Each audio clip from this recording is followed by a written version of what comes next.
इस औरत ने पिछले 10 सालों से गांव में चुपचाप सब्जियां बेची और गांव वालों को बिल्कुल भी नहीं पता था कि उसके पास 3 बहुत ही खास बहुएं हैं। तभी एक दिन जब कई लग्जरी कार्स उसके सब्जी वाले ठेले के पास आकर रुकी, तब गांव वालों को उसकी असली पहचान का पता चला। असल में उसकी तीनों बहुएं बहुत ही पावरफुल और फेमस हैं। उसकी बड़ी बहू एक बहुत ही रिच फैमिली, शिन फैमिली की बेटी है, बहुत पैसे वाली और इन्फ्लुएंस वाली। दूसरी बहू एक टॉप लेवल की हॉलीवुड एक्ट्रेस है और तीसरी बहू सिर्फ वर्ल्ड चैंपियन बॉक्सर ही नहीं बल्कि शिन फैमिली के सबसे बड़े डोजो की डायरेक्टर भी है। ये औरत सीक्रेटली गांव में सब्जियां बेचने आती थी बिना अपनी तीनों बहुओं को बताए। वो ऐसा इसलिए करती थी क्योंकि ये उसके हस्बैंड का गांव था और वो 30 साल से अपने हस्बैंड का वेट कर रही थी। कहानी शुरू होती है 30 साल पहले। उस टाइम उसका हस्बैंड ज्यादा पैसे कमाने शहर चला गया था और अपने बूढ़े माता पिता को उसकी केयर में छोड़ गया। औरत ने अपनी प्रेगनेंसी भी हस्बैंड से छुपा ली ताकि उसे चिंता न हो, लेकिन हस्बैंड शहर जाकर गायब हो गया और फिर कभी वापस नहीं आया। 30 साल बीत गए और उस औरत ने अकेले अपने 3 बेटों को पाला जो बाद में बहुत सक्सेसफुल हुए। उनके रिसर्च ने गवर्नमेंट का ध्यान खींचा और फिर तीनों भाइयों को एक सीक्रेट बेस में भेजा गया साइंटिफिक एक्सपेरिमेंट्स के लिए। अब घर पर सिर्फ 3 बहुएं और सास बची। औरत फिर भी चुपचाप सब्जियां बेचने गांव आती रही, अपने हस्बैंड के लौटने का इंतजार करते हुए। एक दिन मेयर का कॉल आया। उसने कहा कि उसका हस्बैंड वापस आ गया है और उसे लेने आ रहा है। वो जल्दी से घर पहुंचे। औरत बहुत खुशी से अपने पुराने घर का दरवाजा खोली,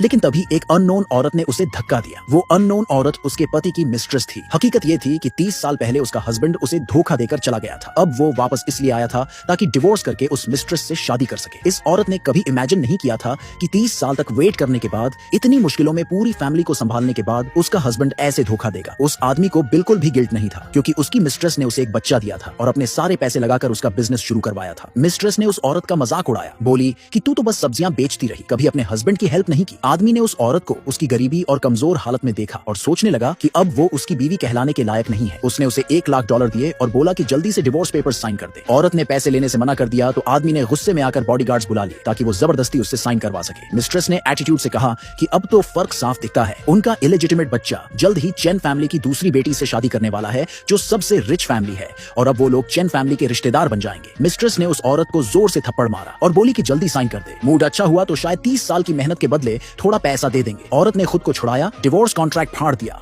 और अपने पति को खूब सुनाया कि उसमें जरा भी इंसानियत नहीं बची। मिस्ट्रेस ने फिर उस औरत की और उसके 3 बेटों की फोटो पर उंगली करके कहा कि वो इलेजिटिमेट बच्चे हैं जिन्हें उसने छिपाया। औरत ने बताया कि ये तीनों बच्चे उसी के और उसी आदमी के हैं, लेकिन आदमी ने उसकी बात पर भरोसा नहीं किया और गुस्से में फोटो जमीन पर फेंक दी। औरत ने उसे कोसा कि उसका दिल पत्थर का है। बॉडीगार्ड्स ने उसे घर से बाहर घसीट कर फेंक दिया। उधर तीनों बहुएं गांव में अपनी सास को ढूंढ रही थी। हर घर का दरवाजा खटखटा रही थी, लेकिन गांव बड़ा होने की वजह से वो नहीं मिल रही थी। तीनों बहुत परेशान थी, जैसे गर्म तवे पर चींटियां। जैसे ही औरत को घर से बाहर निकाला गया, उसने जल्दी से अपनी लोकेशन अपनी तीनों बहुओं को भेज दी और उन्हें बुलाया। तीनों बहुओं को शक हो गया कि जरूर कुछ सीरियस हुआ है, इसलिए वो तेजी से गांव की तरफ निकली ताकि अपनी सास को इंसाफ दिला सके।